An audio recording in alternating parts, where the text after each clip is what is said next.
Hello' everyone, বহুত দিনৰ মূৰত ক'ৰবাত 5 মাহমানৰ মূৰত ব্লগ বনাম বুলি আৰম্ভ কৰিছোঁ।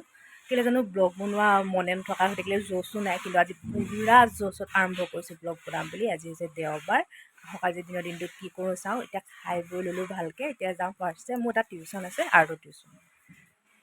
তাৰ আগত মই দেখাব বিচাৰিছোঁ আমাৰ বনাই থকা ঘৰটোৰ কাম কিমান আগবাঢ়িছেগৈ। এইটো ভিডিঅ' হৈছে ঘৰৰ আপডেট, ঘৰ কিমান হৈছেগৈ।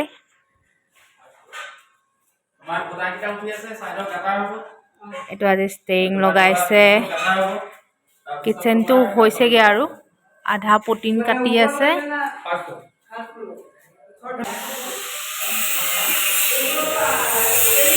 আৰু এইটো ভাইটিৰ ৰুম, তাৰো আধা আধি হৈছেগৈ আৰু।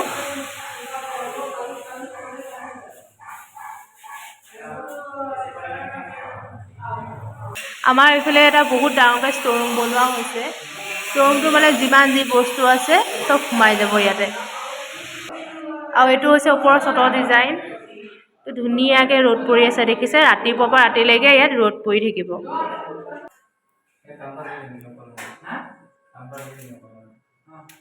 ঘৰটো পিছফালৰ পৰা প্ৰায় কমপ্লিট হৈছেগৈ আৰু আগফালৰ পৰাহে কমপ্লিট হোৱাগৈ নাই।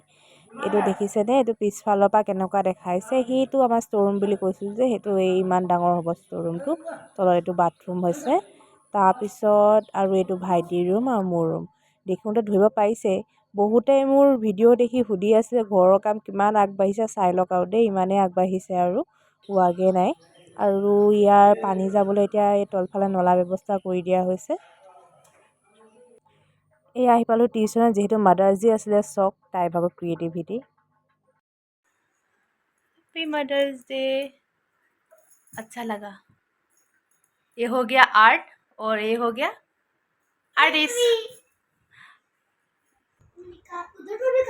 हाँ, अभी अभी क्या होगा पता है?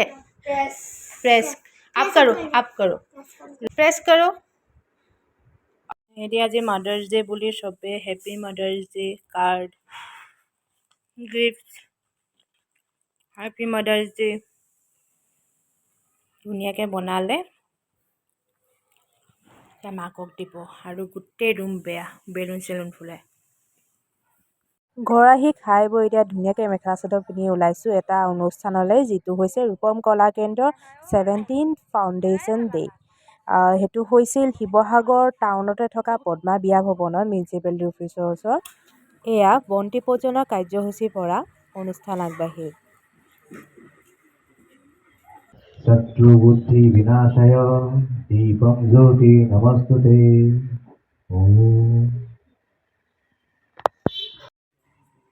সভাপতি আসন গ্ৰহণ কৰিব আমাৰ ৰূপম কলা কেন্দ্ৰৰ স্থায়ী সভানেত্ৰী বুলি দত্ত বাইদেউ। বাইদেউক আমি মঞ্চলৈ আমন্ত্ৰণ জনাইছোঁ। বুলি দত্ত বাইদেউ আসন গ্ৰহণ কৰাৰ পিছত বিশিষ্ট অতিথি হিচাপে আমন্ত্ৰিত কৰা ভাস্কৰ্য শিল্পী দুৰ্লভ বৰা ডাঙৰীয়া আহি উপস্থিত হয়হি। তেওঁ হৈছে উত্তৰ যাদুঘৰৰ প্ৰতিষ্ঠাতা। তাৰপিছত আমাৰ মাজত উপস্থিত হয়হি প্ৰতিম শৰ্মা ডাঙৰীয়া, যিজন হৈছে শিৱসাগৰ ছোৱালী মহাবিদ্যালয়ৰ এজন অধ্যক্ষ। আৰু লগতে আছিল সাংবাদিক পল্লৱ গগৈ। তেওঁলোকৰ উপস্থিতিতে বাৰ্ষিক পৰীক্ষাৰ যি ডিষ্টিংশ্যনপ্ৰাপ্ত ল'ৰা ছোৱালী আছে, সকলোকে একোটা মেডেল দি উৎসাহ যোগোৱা হয়। লগতে বিষাৰদত ডিপ্ল'মাও প্ৰদান কৰা হয়।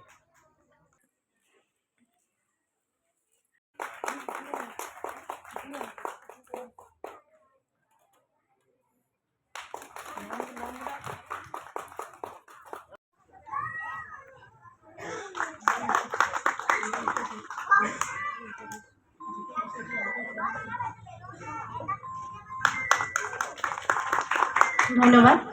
কমি যায়, সেয়েহে আমি 5th ইয়াৰৰ এই অনুষ্ঠানৰ আগত চিত্ৰাংকন প্ৰতিযোগিতা এটি আয়োজিত কৰা হৈছিল, য'ত বিচাৰক হিচাপে আহিছিল চিত্ৰশিল্পী উৎপল শৰ্মা আৰু জয়ন্ত বেজ। এই অনুষ্ঠানটিতে প্ৰতিযোগিতাৰ পুৰস্কাৰসমূহ প্ৰদান কৰা হয়। সেউজীয়া জীৱনৰে জাগৃতি ছন্দ আহে আহে। এয়া হৈছে চিত্ৰাংকন প্ৰতিযোগিতাত স্থান পোৱা ছাত্ৰ ছাত্ৰীসকলৰ ছবি। দেখিছেনে? ইমান ধুনীয়াকৈ আঁকিছে আৰু ইমান চিজিলকৈ আঁকিছে। সকলোৱে দেখা পোৱাকৈ এনেকৈ এক্সিবিশ্যনৰ নিচিনাকৈ লগাই দিয়া হৈছিলে। মই ভিডিঅ' কৰা মানে অলৰেডি সামৰিলে এইখিনি।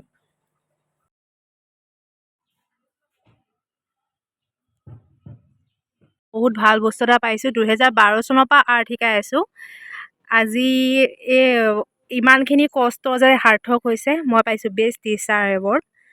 এনুৱেল আৰ্ট কম্পিটিশ্যন হৈছিলে তাত, আৰু ৰূপম কলা কেন্দ্ৰৰ ফালৰ পৰা দিছে, আৰু লগতে এখন গামোচাও দিছে তেওঁলোকৰ ফালৰ পৰা।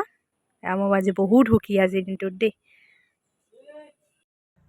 আজি মাদাৰ্ছ ডে, মই এৱাৰ্ডটো আজি মাক দিছোঁ।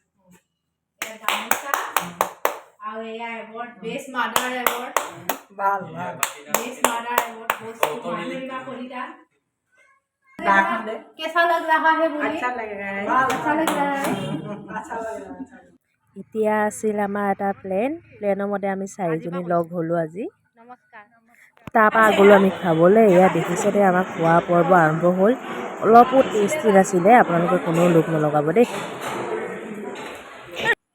Good morning. যোৱাকালি ইমানেই ভাগৰিলে ব্লগটো কণ্টিনিউ নকৰিলোঁ আৰু। এনেও মানে নকৰা ন, সেইটো কাৰণে নোৱাৰোঁ আৰু কণ্টিনিউ কৰিব। কেতিয়াবা সেনেকুৱা হয় ন, পাহৰিও থাকোঁ। এতিয়া আজি নেক্সট দিনাখন মৰ্ণিং, মানে আজি সোমবাৰ। আহক আজি ঘৰত টাইলছ লগাইছে, টাইলছ লগাটো দেখুৱাওঁ ব'লক।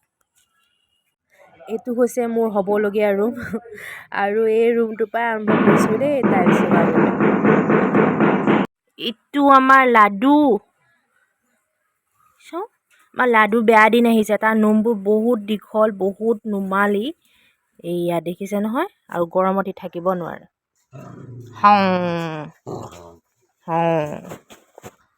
আশা কৰোঁ আপোনালোকৰ ভিডিঅ'টো চাই ভাল লাগিলে। ইমান প্ৰফেশ্যনেল হিচাপে ব্লগাৰ হিচাপে নহয়, এনেই জীৱনৰ সৰু সৰু দুটামান ক্লিপ ল'লোঁ আৰু দিনটো কি কৰিলোঁ তাৰে বোলো মিলাই লৈ এটা ব্লগ হিচাপে। আৰু মই আগতেও কৈছোঁ, মোৰ ব্লগ যোনে চাইছে জাষ্ট মেমৰি হিচাপেহে মই ব্লগ কৰি ৰাখোঁ, মানে ভিডিঅ' কৰি ৰাখোঁ, সৰু সৰু কেইটামান মুমেণ্টৰ ক্লিপ, বাছ সিমানেই। আশা কৰোঁ আপোনালোকৰ ভিডিঅ'টো চাই ভাল লাগিলে। যদি ভাল লাগিলে লাইক এটা কৰি থৈ যাব। আৰু মই এইখিনিতে কথা এটা কওঁ, মোৰ মনত পৰিছে কথাটো ক'ম বুলি। আগতে মই বহুত ভিডিঅ' চাওঁ ইউটিউবত, বহুতে কয় লাইক কমেণ্ট ছাবস্ক্ৰাইব কৰিব, আৰু এনেকুৱা টাইপৰ কয় ন, একদম লাইক কৰিব, কমেণ্ট কৰিব, ছাবস্ক্ৰাইব কৰিব। কিন্তু কেলৈ কয় আমি খুব ইগন'ৰ কৰোঁ।